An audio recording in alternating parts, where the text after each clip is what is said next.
push for the culture, a place for us to learn and thrive. It's your girl, Rachel, and I'm back again with another episode. So, today we're going to talk about politics. I know you're probably rolling your eyes, but that's what we're talking about today. So, if you live in America, you already know that politics is something that's always discussed like every day, and politicians are people who create laws that we follow and are supposed to support us when we are in need. And we're always supposed to vote in general elections all the time. And that's a very important thing to do. But many people often forget the amount of change that can happen on the local level in your neighborhoods. So, with me to talk about this more is Richard Rutherford, who is a part of Persist Brooklyn, which works with empowering communities through civic engagement and fights misinformation in media. So, hello, Richard. How are you doing today? Hi, thanks for the great introduction, Rachel. I'm doing really good today. All right. Okay, cool, cool, cool.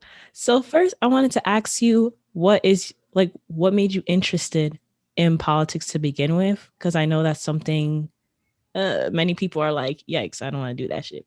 But what made you interested in politics, and is being a politician like a goal of yours someday, like after college or something? Um, what made me interested in politics was like just living. I didn't really have like the greatest of all come ups. I'm not my parents are not like any even near like middle class. Pretty come from a low income neighborhood. And just seeing how a lot of these like my school decision, like where I go to school, how much money I get, like even food in my neighborhood, like that's all decided by people in who don't even live in my neighborhood. It's decided by politicians and just like the ins and outs of politics. So like me understanding, the problems I'm facing and wanting to get to the root of the solution made me realize that I can't do things, like dodging politics and dodging just tough conversations. I need to be Mm. in the rooms where things happen and understanding what happens.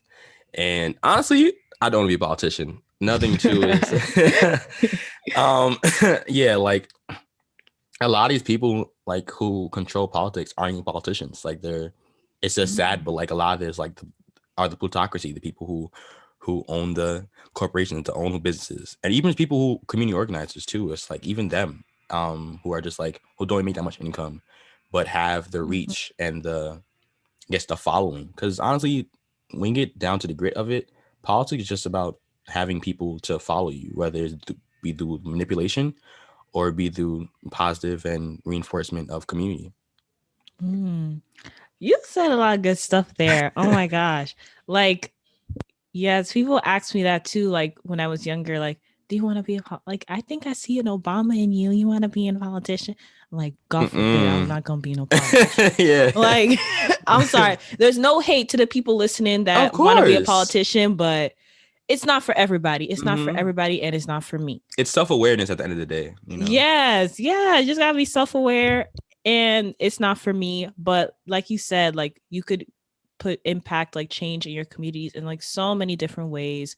You don't have to be like president of the United States to do that. There's so many ways that you could do that, like organizing, like you said. So yeah, that's like such a good point. And I'm happy that like that inspired you to like get involved in it. So I'm gonna ask you, not before we get to local politics, I want to ask you a little more like about the general scheme of things, like the vibes with politics like right now. So I don't know. For those who aren't in America, I guess I'll like explain a little bit. Um, Biden, Kamala Harris, they're president, vice president now. Democrats are the majority of the House and the Senate and all that. So I wanted to ask, like, they've been in office for a little bit. We're in March. They were there since January. Like, do you think they're doing the best that they can right now, while they're in there? And do you think that they have our best interests at heart, like as Black and Brown people? I mean, I feel like every black person knows they don't have the best interests in heart. I do feel like Yeah. there's a lot of misinformation going around and not understanding what their powers be. I feel like a lot of people like there's just so much, I guess, media coverage about like what a president is and what they should be and how like, they're the leader of the country. In Mm. actuality, there is not one leader of this country. Mm.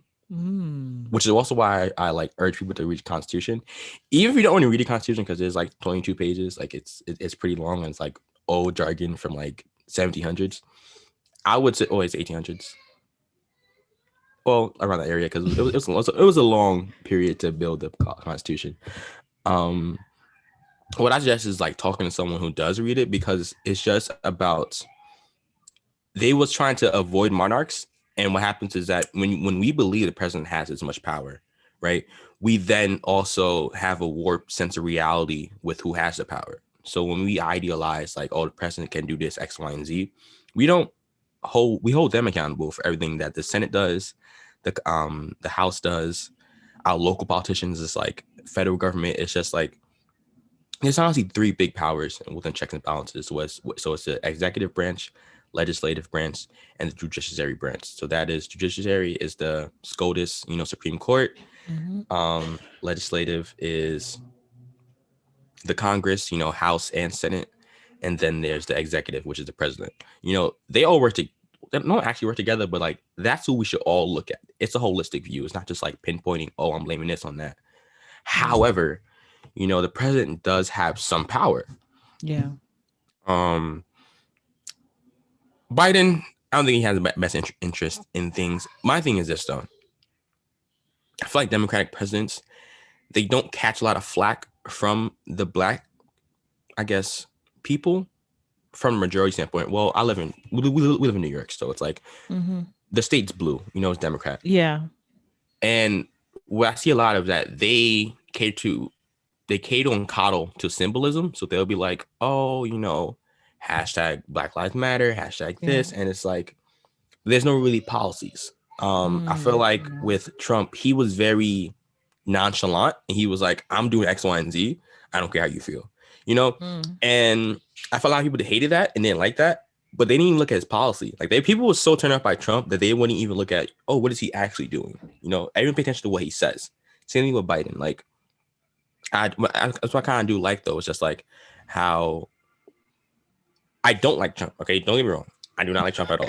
Right, but I am able to provide critiques because at the end of the day, we live in a country with multiple people, multiple faces, and democracy is about compromise. It's about majority understanding different populations, different people. And I can honestly say that Trump did not beat around bushes. What he said he was going to do, he tried to do. What he was passionate about, he showed what he was passionate about. And I do feel like Democrats, when they are in the public office, they put facades up. And for example, like once again, I like President, ex-President Obama, like he would talk about peace and all this stuff, and like yes, we could push through things, but he sent a lot of missiles across the Yeah. No one want to talk different about countries. that. No But one's talking about that. He did do that. Like, I'm sorry to say, but he was an actual murderer. And when it comes to, and also with the immigration policies, like he did not treat immigrants really well. During his like first 2 years in first term, he built cages. Like it wasn't so good, Yeah. and but then again, people have their reasons for it. I disagree with things. I feel like a lot of people, they was like, oh, certain person in office looks like them, they didn't want to critique. But I feel like it's really crucial to provide critiques, which is why I like Trump being in office, because he shined a light on how it doesn't matter what people say, it's about what they do. And honestly, like with Biden, I think a lot of people would have like this this relief off their chest that Trump isn't in office anymore, because he didn't make the best policies. He was very outspoken, and he did not say anything pleasant, honestly. Yeah. Oh my, wow, like he I was really like, let me was. get my shit, because if I start talking about him now, it's gonna Yeah, be and honestly, but what I do also didn't like was that it was smart in the lens is that the Republicans used him as a tool, because when he's out there talking, no one's focusing on the Senate or laws being passed. For example, Mitch McConnell, how messed up he is. I feel like I'm like going around the world, but it's just politics, just like such an interesting thing. But yeah, it's just how like I feel like Black people, when we question, who has the best interest in heart, I feel like we got to question what are our interests. You know, it's like really understanding and hunking down. What do we actually need? Like mine is the, like genuinely speaking, like what do we really, really care about? And do I know that my neighbor next door cares about the same thing?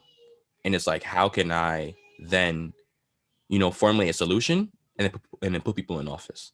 Because in actuality, can the president really do much for Black people? Can the president do any much for really anyone? Like their goal is just to veto laws, but again, it could be overruled by the Senate. Their goal is just to be the face and take all the flack of whatever bad happens in the country, and then also control the military. That's pretty much all that's in their power. Other than that, I think we're looking to the wrong people, honestly. And yeah, I feel like Black people, I feel like the harshest part is just the compromise and understanding what democracy is. I feel like a lot of people have like such conflicting views and conflicting values, which is a good thing because it shows how different we are and how unique we are, and it also shows how much passions we have and how much talent we have. And honestly, if we stop looking for them and looking more into us, it's like, okay, well, what do we have as individuals, and then how can, like, for example, like how can my neighbor do something that I don't have, and how can we build off of that? Yeah, I feel like people was out looking at the president is like, well, they're a joke, like they can do that for me. And if they do something for you, great. What else, Yeah. Yeah, you're spitting there. Okay. Like, yes, first it is important to look into the structure like of our government. Like the president does if you did not know this already, the president does not do everything. The president, it's not just what he says or she says goes. That's a dictatorship.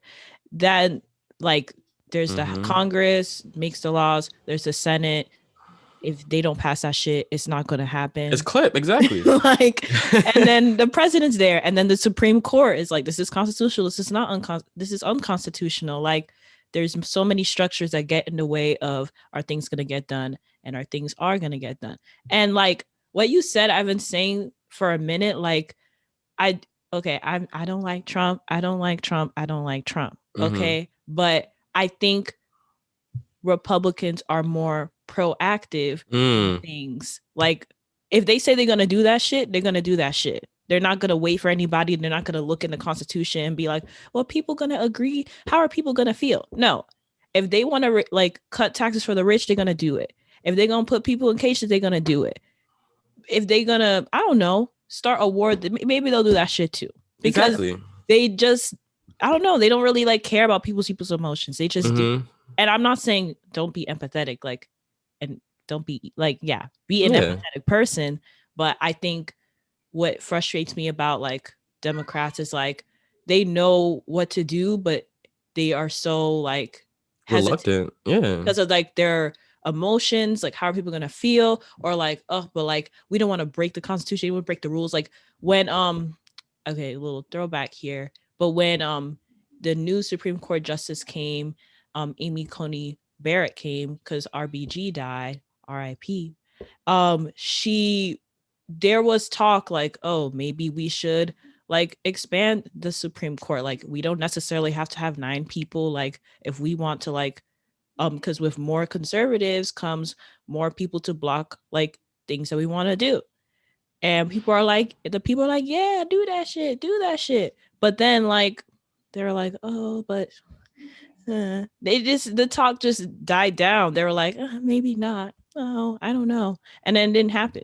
And here we are now. And that's just one example. But it's just like, sometimes it's not about like what people think, or it's about what is right is what is wrong. Like with the COVID bill, for example, like that is something that needed to be done. And I'm happy that that is being instilled now. But it was looking a little shaky, like when they were talking about it, because it was like, oh, I mean, we said we needed to be bipartisan. We said we need to get along. Hello, if people are dying, if people need help, if people need vaccines, then it doesn't matter what other people think. You get that stuff done. And I think that was one of the boldest things that got to their head. Like, okay, like we actually should not, like, if it's the right thing, we should do it. And I hope they keep that same energy. But I don't want to talk about that more because we're getting into a whole rant. But basically, yeah, yeah, I know that I don't really think they have our best interests at heart either. But like you said, like it's important to critique, it's important to like call out things. Like it is easy for Black people to just be like, oh, I'm gonna go Democrat because those are the people who are racist. I mean, there's Mm-hmm. Black conservatives out there, but mostly people are Democrat. But it's like, look at what they're doing. And if you don't like what they're doing, call that shit out. Like, oh, I don't like that. The more people that do that, the more they're gonna see that and change. So But even the Black conservatives, like even watching theirs, like their talks, I see this very unique standpoint when they always say, "Oh, I do X, Y, and Z, which is why this candidate has my best interest." I see a lot of I statement. I see a lot of grit and a lot of responsibility. When I see a yeah. lot of Democratic critiques, it's like, "Oh, well, they did this, they did that, they did that," and it's Mhm. okay. So then, are you saying that you're just just a person, just away from everyone else? Like, are you being controlled? Are you the one? Are you the experiment?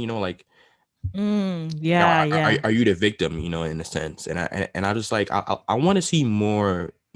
I guess like I don't even want to say Democrat because I feel like that's like the wrong term, but like liberals and left people on the left who it's so sad, but it's like to say you're left means you care about healthcare, it means you care about basic human Yeah. rights. Like it's Yeah. so messed up Yeah. how far down the line we've came as just a pop and just as a human race. But yeah, it's just like seeing more people who are Yeah. have morals. Like I feel a lot of people too, like they're so afraid to be judgmental. And the thing about judgmental is this, right? Opposite of judgmental is turbulent. When you're turbulent, you're not making choices. You're just leaving it up for whoever could be judgmental and take charge. When you're Yeah. judgmental, it's a good thing to be judgmental. Now there's good Yeah. judgmental and there's bad judgmental. When you're good judgmental, it means that you have a strong sense of purpose, strong sense of values, which means that you know what's right and wrong. That's what Yeah. judging is. And I Yeah. feel like a lot of people like they shun people for being judgmental, and I'm like, yo, it's okay to be like, bro. Like every time I argue with something, because I love arguing, I love just like pointing my views. But it's like I'm like, okay, so why you feel like that? And they're like, oh, because this, and like they're so afraid to just stand by their claim because they think I'm like they're going like, I guess like offending me, and I'm just like, no, stick by your claim. Like as long as you're not belittling Yeah. a person's character and you're using facts and evidence to support your claim, or even to speak your truth. Like speaking your truth is extremely valuable. Yeah, definitely. When someone says, "Oh, you make me feel bad, you make me do this," and it's like, are they really like? Is it the fact that what they're saying isn't true, or is it the fact that what they're saying intimidates you? You know, Mm. um, it's just yeah, just something to think about. Honestly, like understanding like left and like taking charge. Like if you want a better world for yourself, you have to do it, and it's hard to do it alone. So you got to find people who Yeah. will support you as well. Ooh, okay. I might move on. I want to comment on that. Okay. So you talked about the parties, Republican, Democrat. It seems like you don't really mess with either of them, which Yeah. is fine. um, since you said that, I've also heard like many people talk about abolition, like, you know what, both of these parties are trash. We should just tear the empire down and start over, and many things like abolish the police, things like that. Is that something you agree with? And do you think the attention abolition is getting is like valid? Do you think that it might actually come if you like agree with that? Abolition is a very tricky topic, right? So the party system, two-party system, I don't think that's working. But I Mm. don't feel like it's about abolitioning. Like once again, we live in a majority. Like we live like it's millions and millions of people, different views, different concepts. Some democratic beliefs works for them, and they truly feel like okay, this works. Republicans, like, I'm not gonna lie to you, I can understand that their viewpoint. I'm rich. I don't have issues. Why should I care about the next person? Like I'm not saying Mm. it's right or wrong. I'm not saying it's right. I personally feel like it's wrong. But then again, it's like if you're in that lifestyle, in that mindset, it works for you. So I feel like if you have the will to abolition, I feel like you have to reflect and be like, okay, okay, why are they so powerful and why did this party rise to that point, right? It's because they had views and they stood by them and they individually worked on it to see that vision to fruition, you know? I feel like if you're against a cause, you have to be willing to take the flack and defend and attack as well. Not like, physically, but like political violence. You know, organize, work together, build, build that community. Like you can't be talking about, oh, we need to, work together and like defund the police and defund that and build community when you don't even know your neighbor. Like it's just Yeah, like yeah. it's kind of oxymoronic. It's like you want to build something, but you don't even want to do like the groundwork. Like people are just, and then too, like understanding the opposition. Like for the defund the police, it's so bad, but I feel like people need to really, really understand this point. When cops do their job, no one knows. It's not rewarded. It's not. It's not. It's expected. Mm, And I feel like, and I'm not saying, oh, because they do their job, they should kill. Like I'm nowhere near saying that. What I'm saying is this: when we have the gumption to say defund the police, you have to have plans in order to deal with the rapists, the criminals, the people, doing the crimes that the police are also handling as well. Like, don't get me wrong, the cops are not working at all, you know. But honestly, I cannot say I have the tools or even the hope to know that once the police are gone, there's another force protecting people. mm, Even if it's a small majority, even that if the cops protect a small amount of people, like those lives being saved still matter. mhm. And I'm trying to say that not to say all lives matter because I'm not bandwagon at all. Because that's definitely not what I feel like. I'm strong, for Black people, but I feel like Black people, we have to understand it's like, okay, well, who's are we gonna protect us? Mm, Like neighborhood policing. Are we do we even have that? Like instead of saying the abolish the police, we have to start saying protect us. Like we have to first be like, okay, boom, mm, before we even get to that point, because that is a huge point to do. Like a police is a 400-year built system. I'm not gonna get into. I can spend all day about the history of police. Honestly, if y'all listen to this podcast and y'all want to learn about the history of police, hit me up. Because I could really break it down for you, but that is a whole rabbit hole to get into. But honestly, like it's steps. And I just feel like a lot of liberals and a lot of people on the left just want when something isn't going right, they want to just strike it down without doing the work to build it. Like mm. for example, like I'm trying to research hotlines to call for mental disabilities. 'Cause a lot of these crimes, people aren't have lack of resources. Like Yeah. if you even realize it, like how about building community centers, building food, make sure people are getting nourished, make sure people are getting the right, mental health, self care, like a lot of these things that you don't like the police is doing, we can actually stop them from. For example, I know there's like a place, New Jersey, or even challenging the police, the precinct, change. I'm not even, honestly, I still don't know if I'm against like I don't know if I'm for reform or abolition because I don't know what it entails. Mm, But all I can say is that a lot of these issues we're facing, we actually have the power to solve. And if we look inward and be like, okay, boom, I have a lot of violence in my community and police stay in my community. What if I work with people in my building, right? I know all their names, know all their faces, and build that sense of community, and then like go to the precinct, for example. If I go to precinct, I then know all their names. I can walk up to them and their turf and be like, okay, this is how you run things. Okay, cool. And it's not illegal to do that. Like, is it? I feel like it's also encouraging to like bring your whole community to the precinct and just knowing who they are and kind of being like, okay, well, boom, this is our community. You can't come and disrupt that. mm, And I feel like police kind of exploit that. And if anything, the problem shown is like it shows how kind of out of connect we are. mm, But I am a strong believer in, you know, those people. I'm not gonna say my views because it's kind of dark, but those people who police who kill, innocents do not belong to walk. Honestly, I feel like mm, don't need a badge, don't need a job. They don't even need to like be here. Honestly, and that is a strong view. But I will say this: policing needs to happen. I'm not saying this current police system works, nowhere near saying that, but I do feel like we as Black people, specifically within my community, need to band together and honestly build that community, and not just like some symbolic, oh, you're Black, I'm Black too, Black Lives Matter, and we post on Twitter and then like go back in our rooms and hibernate. You know, like honestly, be like, okay, well, I know your name. Oh, hey, Rachel. Oh, hey, like using names. Instead of saying Black people, we know our neighbors. Like, oh, well, I live in X, Y, and Z because their name this, they do this, they do that, they do that. Like for example, family bonds. Like your family. Mm-hmm. You can call them, contact them. You have that bond, and you could defend them immediately. Why can't we do that with our own people who eat the same food we eat, drink the same water, poop where we poop? Like, like that's what I really feel like. I feel like if for abolition, first tell me, how would you build your belief system once it's gone? If you can answer that, then how are you for abolition? Nah, that's a really good point.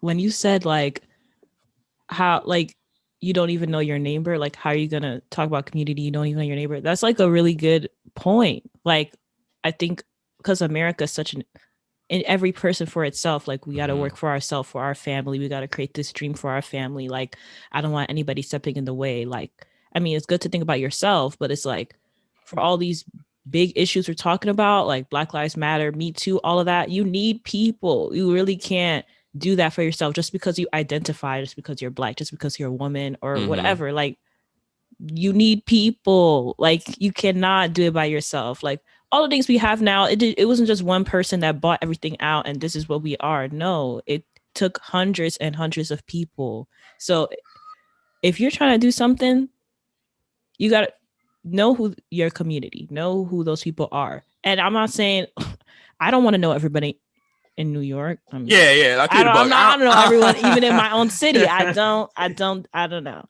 I don't love people like that. But even just starting from your own block, starting from your own building, if you live in an apartment, like that could really go like a long way. So you definitely had a really good point there. And with that, I'm going to talk about local politics now. So with voting, I know that I think once November came, everyone was like, vote, your life depends on a vote. Then um Biden is in office. We did it. Whatever. We did it. And then people are now talking about, okay, what is next? Like we voted, but there voting isn't going to solve all our problems. So how can we as young Black and brown people like do more than just voting? And how is local politics like a part of that? Well, I think that's a very good question, because I feel like a lot of people, like, they will also actually, how to solve our problems, but people can't really identify what are our problems. Like, of course, we know, cops kill innocent Blacks. That's a very big issue. That everyone could get around that. There's not enough money within Black communities. We all know that. There's not a good education system. We know that. But I feel like that's just very broad in general. You can't really get to the root of that just by denouncing that. A lot of it comes a reflection. It's like, well, I live in, so for example, I live in Congressional District 15. Okay, so, and I also go to, I go to CUNY. So, that's like multiple districts and how funding works. For example, CUNY does not pay enough or have enough money to keep programs open for its students. Not even Black people, just people in general. A lot of people are getting cut, great professors, are losing jobs. It's just not working well. Okay. For some reason, the real estate business within New York is not getting taxed that much. Has a lot of money and has a lot of things in that place. Even food, CUNY, for example, too, it's like we still got to pay for our cafeterias. Like, it's to be on the to get like free food, even in like CUNY, you gotta be like the lowest of the low. It's not even just like ubiquitous as it should be. And I feel like once you really understand what problems affect me, you can then start to solve them. So for example, me, rent is a problem in my community. Like, makes sense that we live in a pandemic and they're still raising rents. That makes That's zero sense. crazy. That still blows my mind. Yeah, makes zero sense. Let alone the places we live in don't even have, I live in a pretty good apartment, not gonna lie. But I know some apartments, are infested. Pipes don't work. Yeah. Fridge don't. Even food, like it makes no sense that our grocery stores are getting like the prices are raising to the roof for simple Mm. food, like even chicken, like price Yeah. increases. Like, so it's like, okay, so how do I improve the basic quality of my life and my surroundings? Because honestly, when you have the basic necessities, you can stop pretty much anything. Once you really quell those qualms and just like solve the solutions, you could pretty much stop anything. So for me personally, um, I talk to I'm in budgets, the mayor, city council. Every district has a city council representative.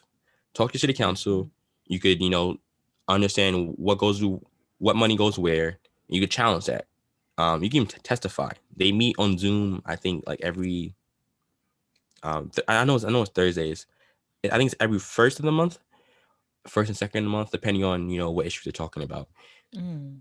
We can literally just be like, hey, I need funding for this and this, or I need the school to not open up, because the ventilation system is messed up. Like my high school in downtown Manhattan, like they're still having issues with opening the school and they're saying it's safe, quote unquote, but literally the school's an old building. There's no Mm. ventilation. There's the windows, there's stagnant air. That's not good for COVID. Like you're Yeah. going to get sick. Um, so it's really insane. Like, okay, well, who controls what and who does what? City council and the mayor. The mayor appoints people, for example, the Department of Education, commissioner of the police, health. They appoint and hire people to handle those issues, right?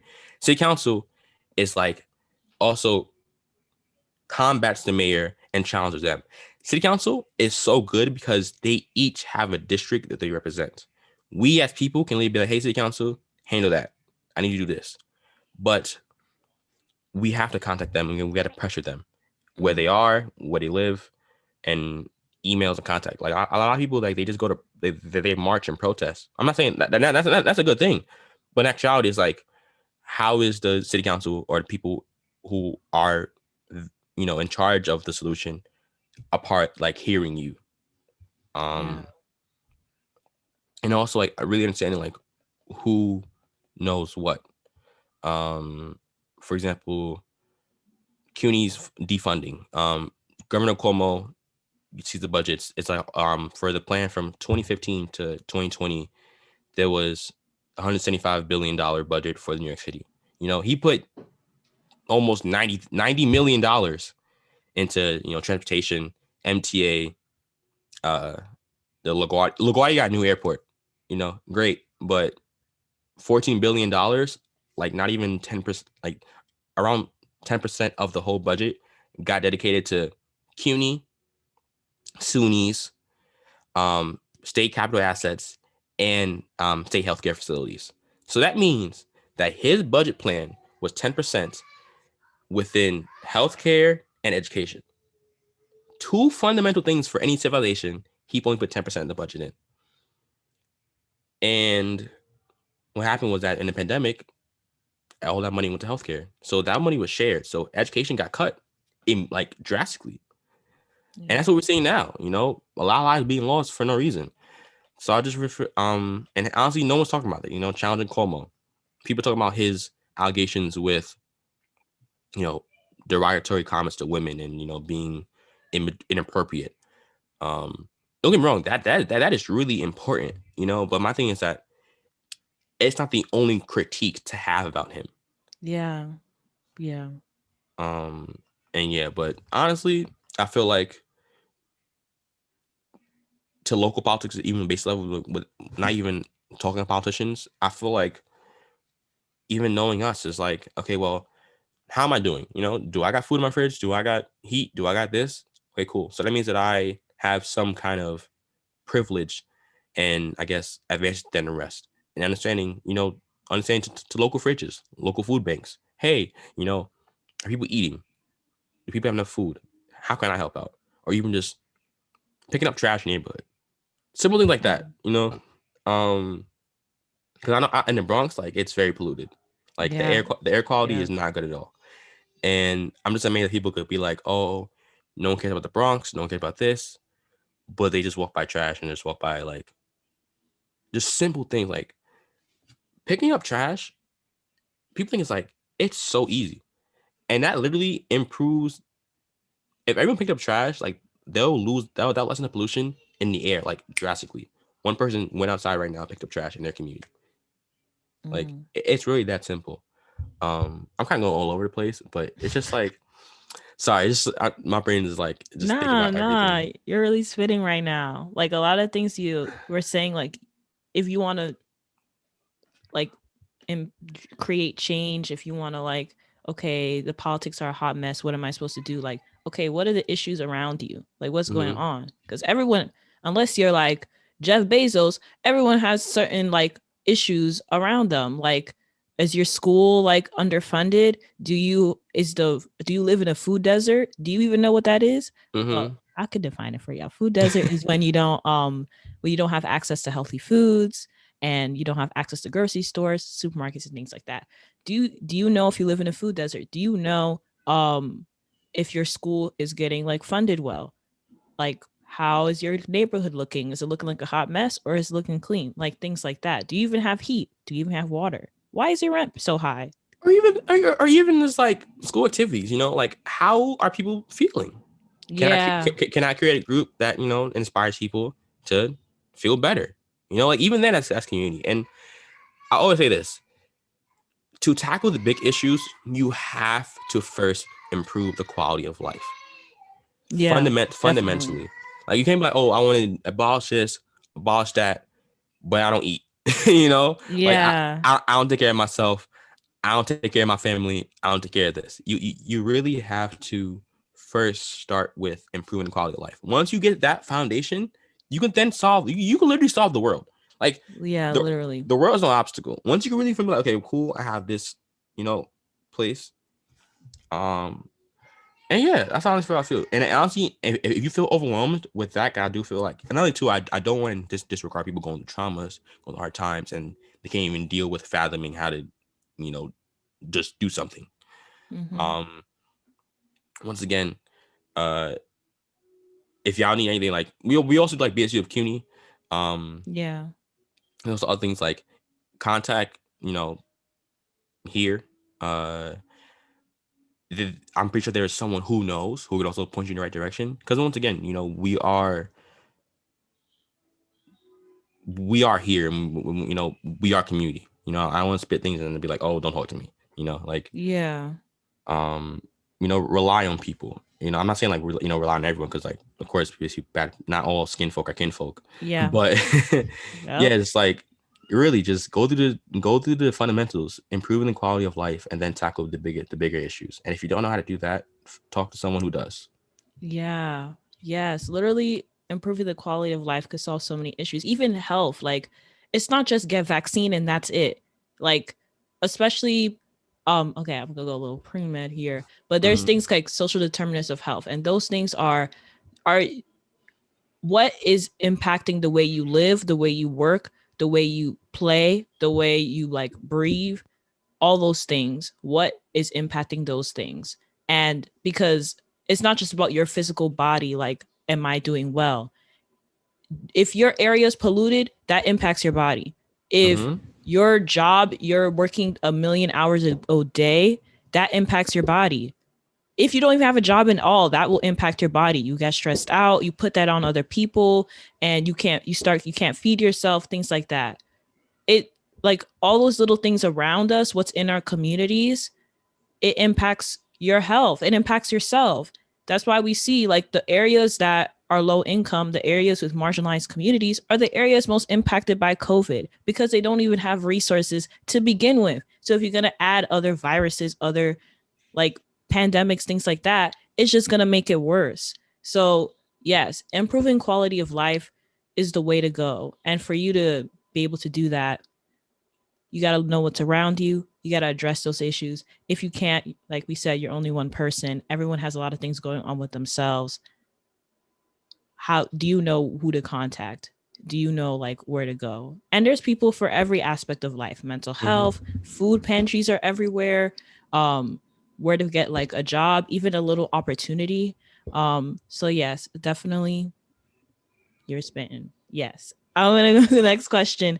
So you talked a lot about okay, your city council person, your mayor, like meetings, things like that. So how could people get involved with those things? So those are part of local politics, your city council, your mayor, your governor. Like how do people like um contact who those people are and go to these meetings that you were talking about? And are there organizations that people can be a part of to like really get involved and know what's going on in their community? Yeah, definitely. So yeah, so there's like literally do this. If you Google community boards NYC, the first thing that pops up in Google search bar will literally be nyc.gov, right? And it'll take you to community boards. You literally type in your address and your borough, and it gives you a list. When I tell you, it gives you the landlord, it gives you contacts, it gives you city council. Um, if you have criminal issues, do uh, the judiciary. I can't even. Sorry, this hard. This word's so hard. The judicial. You know what? The criminal justice attendant. Yes, that's it. I cannot say that word for the life of me.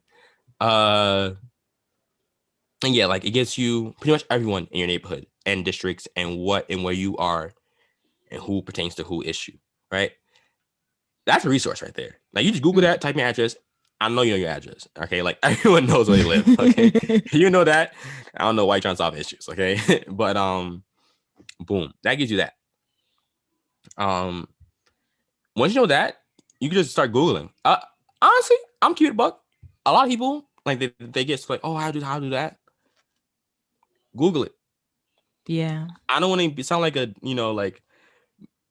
like oh you're just saying that because like no, like it's really like honestly I'm a digital media major in college, right?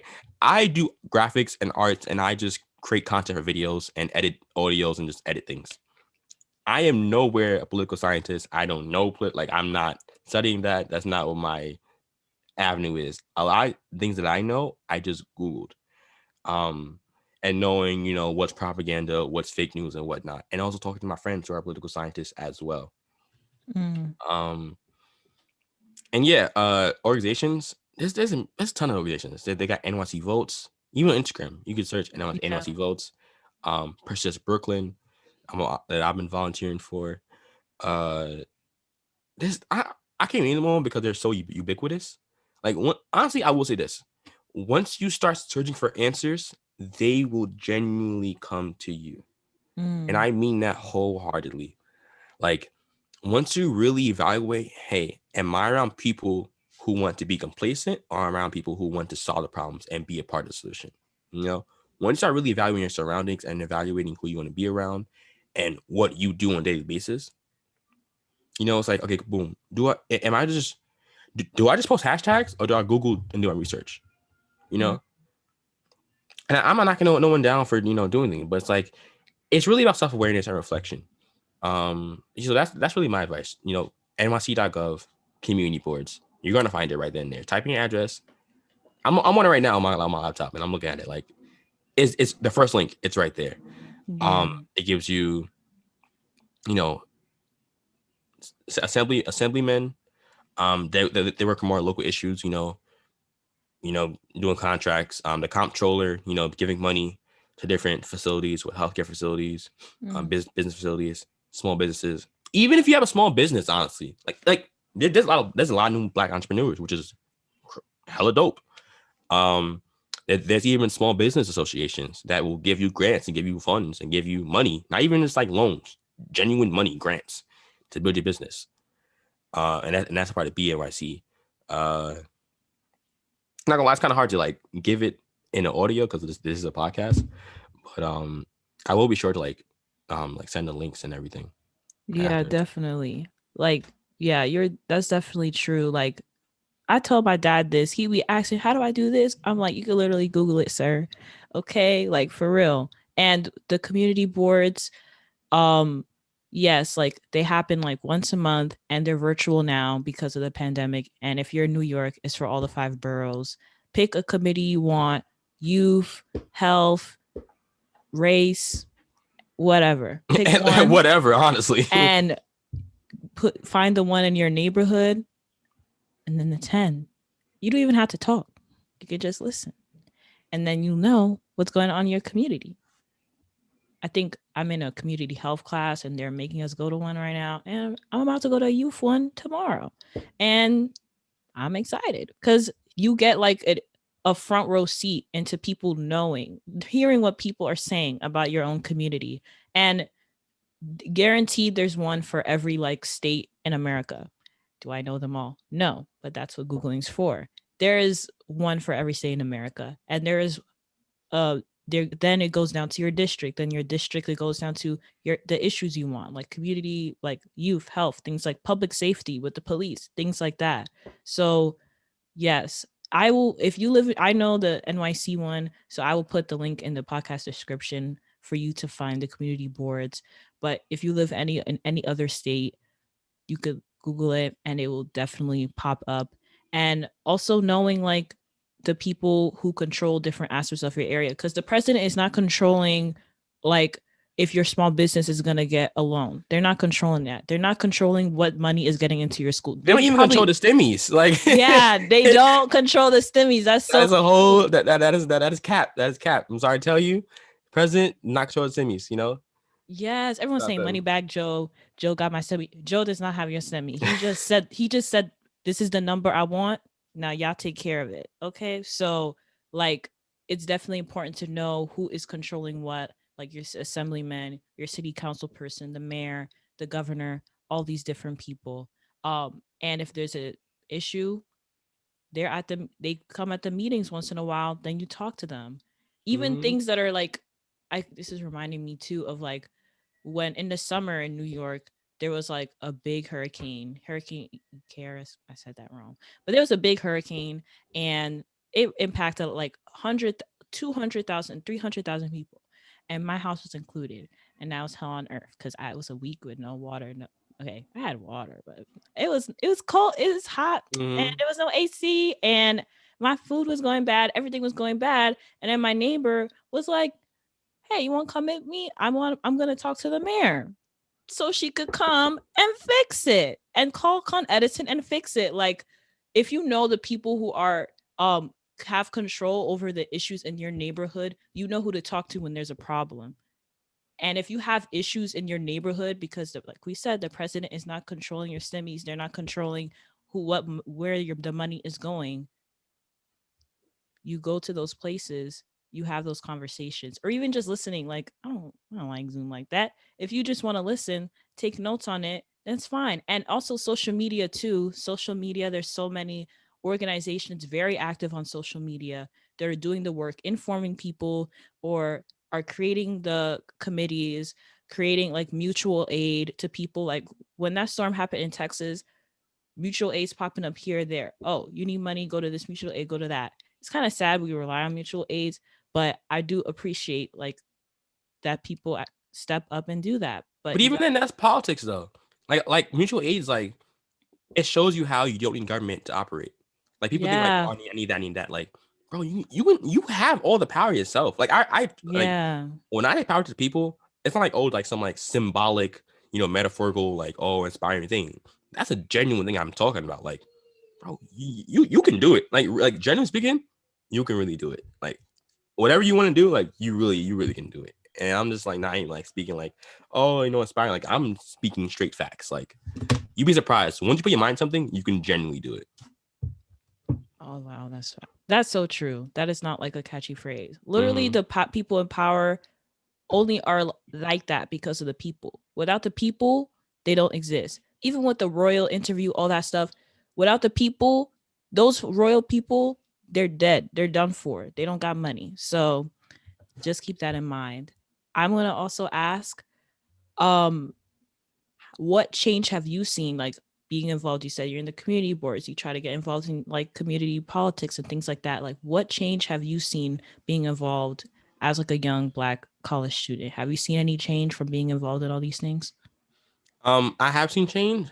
Is it the degree I wanted to see? No. For example, so I speak to um I actually working with like my friends from high school and like just like talking to like different schools about like how to be civically engaged and teaching like, just like, you know, Black and brown people who like me that like you have the power to really speak up and challenge things. For example, like people in school didn't know like they were so stressed out and like overwhelmed with like issues and like I don't know, like they were just really, really just like down bad and just like, depression, just like hopelessness, dealing with like the murdering of the police and things like that. And we were just like, look, like if you can like go home right now and just like, if you have the ability to brood over something, you also have the ability to subvert the issue. Um, and just, for example, like there was like bad safety agents within school. And I was like, yo, just work together, work principle and get rid of them. And, you know, people jobs got taken away, people who was doing bad in the school. I'm not saying, you can, solve the issue with like, and bring back people who got taken away, but you can definitely, sorry, my little brother, you can definitely improve the situation you find yourself in. Even food, like school food was not nutritious. Start talking to the board directions and be like, hey, well, can we change the school menu? Changed and got more nutritious foods, and more food. Like they get like small portions. Change that as well. Um, sorry about that. No, you're good. You're good. But yeah, it's just like I want to see way more, but I do feel like it takes a process. Once we all really are all on the same page and got all support, but seeing just how like the schools, even great like grading systems, like even like I've even inspired students to challenge the departments, like and like people got bad grades because of professors, and be like, yo, go to your department and say no, I'm not taking this grade, and they'll change that, like they'll fix that. If people are building accounts saying that, hey, this professor's not doing this right, and you have multiple accounts saying that, your grade will not be a C for the semester, you will get an A. So just seeing things like that and just seeing how like improving the efficacy changes the quality of life. Mm. Mostly, things that have changed in my community was because of school, because I'm a student. So that's just Yeah. like once again, like we all have issues that we pertain to and it's specific to us. Um, Also, I was actually homeless for like a time being, so I even helped with like food drives and fixing the quality of life within shelters and whatnot. Building that community incentive aspect and connecting with local fridges to also donate money and just donate food to feed people who need it. And honestly, it's small stuff like that that creates the biggest change. And literally, I always say like, if I could do that alone, imagine if we got 10 people just to do that. Imagine if we got 100. Mm. Like we have over 8 million people in New York City. If we got a fraction of that just doing something for their community, you would see change like a domino effect. Mm. And yeah, that's honestly, I think. Wow. That's amazing though. Like all the change that you and just a group of your friends did, like Mhm. pertaining to your school. Like that's definitely amazing. And these are issues that many people have in their own schools. Like the school is trash.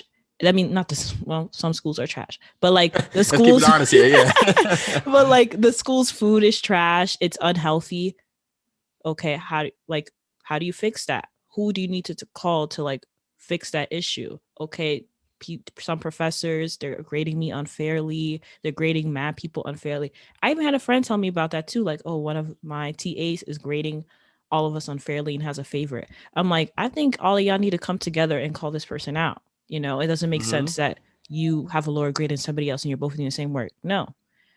So that's definitely amazing that you know the people to talk to and yeah, made the change in like your own community. And I would also say, um, last two questions. One, this might be a little bit of a, it's okay if you don't have to answer this one, but are you like hopeful that like positive change can come in this country, like in the political side of things?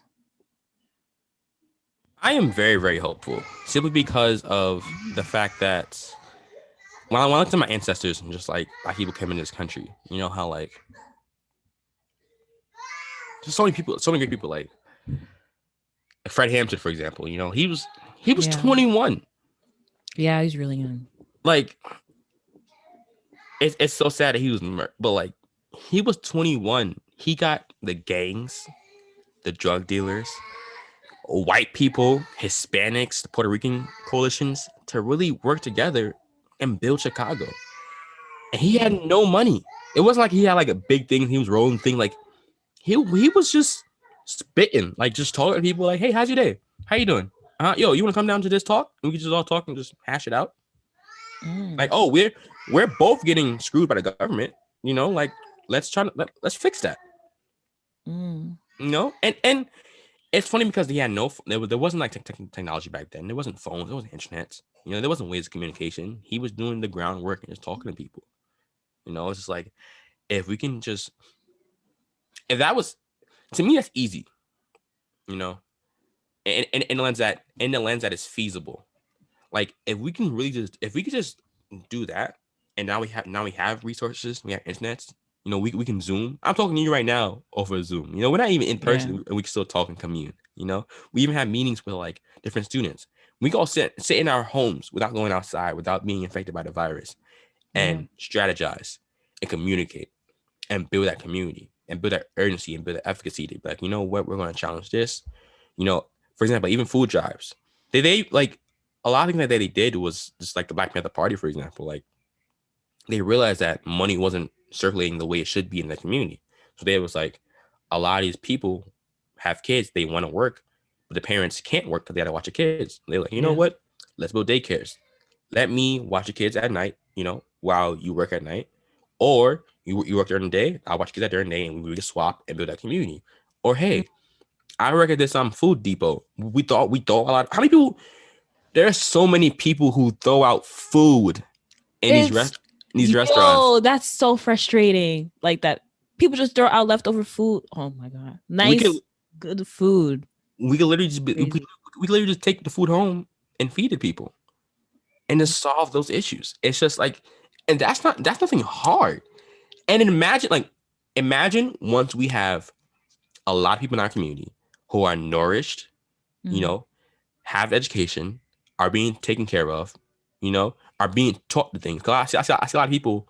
It's kind of bothers me too, like this trope, like, oh, they didn't teach Black history in school, and I was like, it bothers me because I never see the community taking responsibility for that.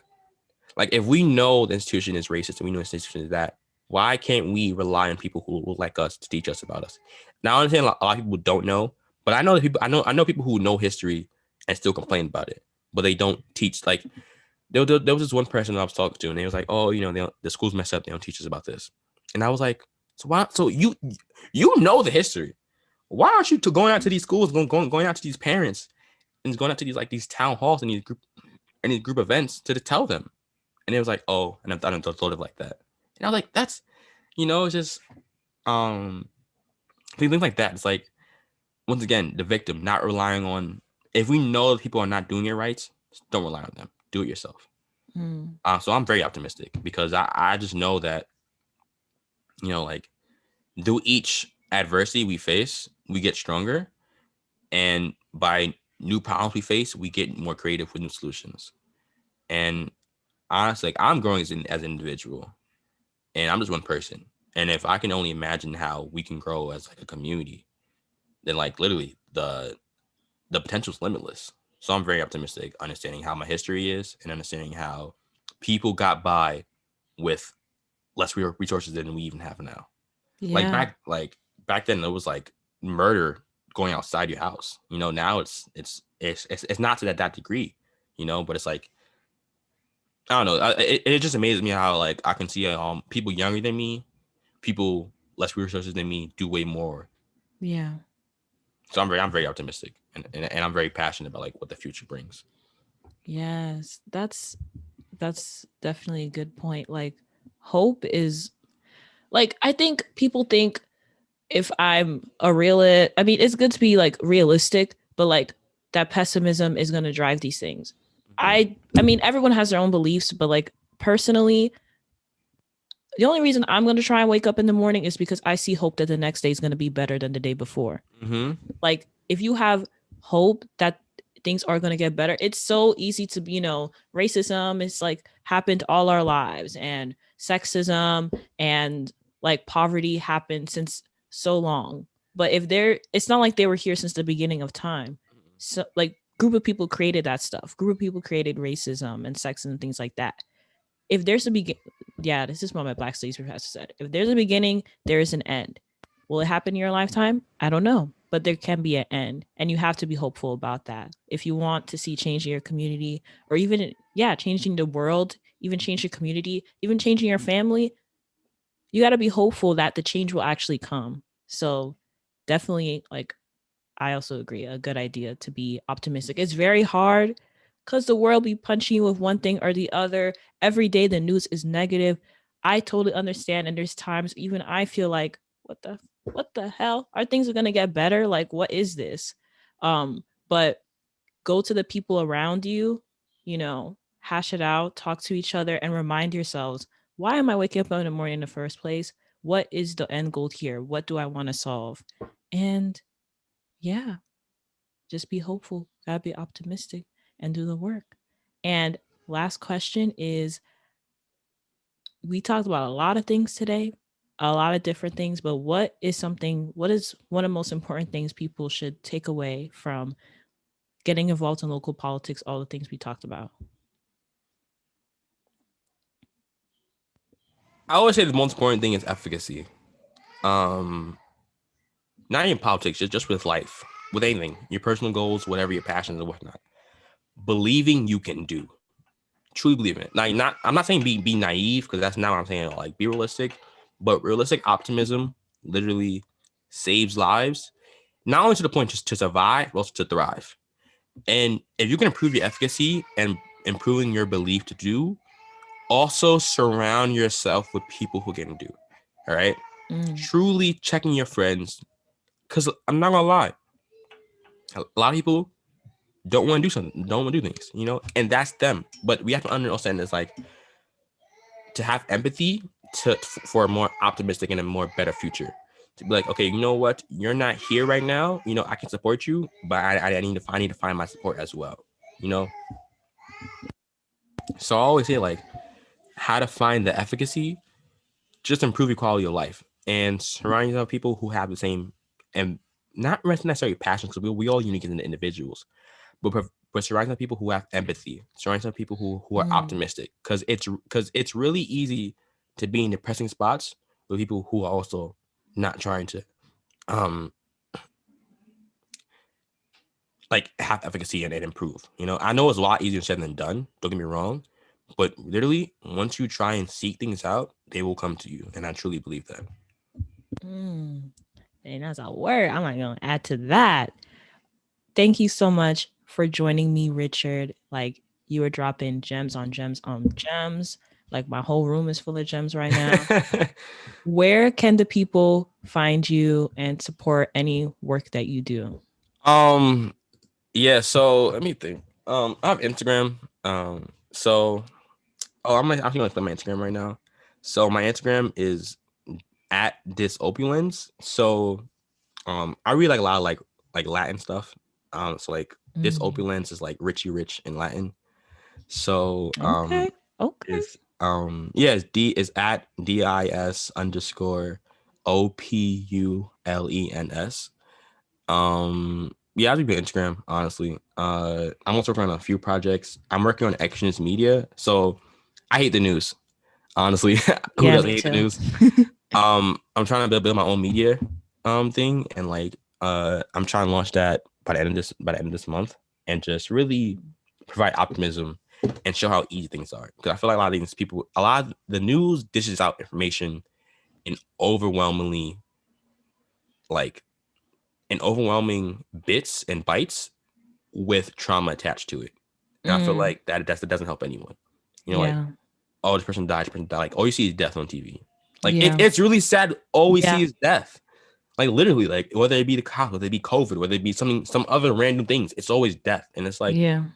how is that improving our psyche? How do I have, you know, ability or even just the hope to move forward? So what I'm trying to do is like have a solution based media. And that's honestly what I'm working on right now. And yeah. Also, we're also working BSU with CUNY. We're Yes. gonna be hosting events. Check that Follow us out. on Instagram at Facts at BSU of BSU. CUNY. You know the vibes. Um, and yeah, that's pretty much all I do for right now. I'm a student. I just be reading and doing things. That's if you want to support, I guess just follow me. If you have any questions as well, like I love talking. I could honestly open up a Zoom if you have friends just want to talk and chat. By all means, let me know. And yeah, Wow. Well, thank you so much. Y'all better be looking out for the media stuff. Y'all better be looking out because my bro was dropping. He was dropping good stuff on here. So imagine with your own media, with his own media company. Imagine. Let me not even go. Anyways, thank you so much, Richard. Thank you so much for talking with me. of course. Thank you so much for the platform, Rachel.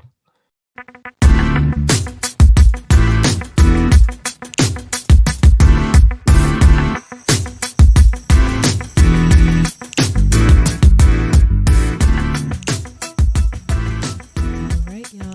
It's time for the culture shout out. And today's culture shout out goes to Blasian Chronicles, which is a page created by Rahim. So, Blasian Chronicles is a factual written account of historical events in order of their occurrence and is basically like a library of essays. And their page is focused on literature and it gives people access to writing and reading material on Black history and social justice.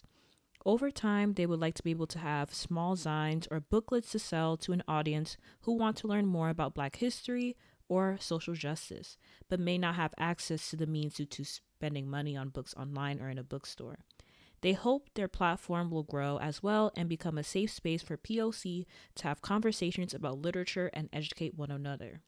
So, yeah, Rahim is really doing the work because their platform is amazing.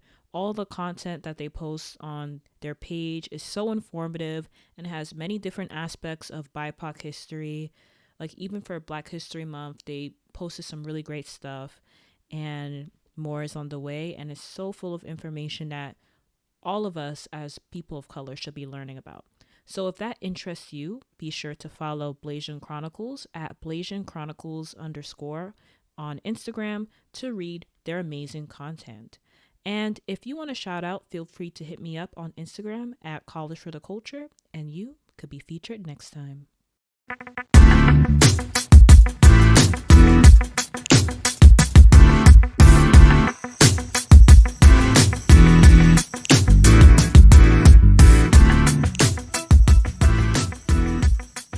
Thank you all so much for tuning in. If you liked what you heard, subscribe to the podcast and give us a 5-star rating and review. We'd really appreciate it if you do. For more content or suggestions on what to talk about next, follow us on IG at College for the Culture and let us know. If you want to consult with me about anything college related, email me at collegefortheculture@gmail.com. Take care of yourselves, y'all. God bless y'all. And don't forget that we see y'all and we got y'all. Bye.